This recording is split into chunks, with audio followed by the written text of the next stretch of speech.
Intanto ricordiamo agli atleti di liberare la vasca e passare dal lato corsia 1 per sgomberare anche il piano vasca.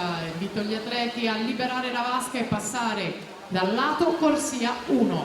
Sono partite intanto le atlete della quarta batteria: Claudia Rossetto in 1, Jennifer Dede in 2, Gaia Bonetto in 3, la campionessa italiana giovanile Sara Gusperti in 4, Vittoria Tomietto in 5, Giorgia Mosconi in 6, Sandy Campanaro in 7, Maria Teresa Castagnaro in 8, con il tocco proprio di Sara Gusperti 27,33 davanti alla Tomietto 27,34.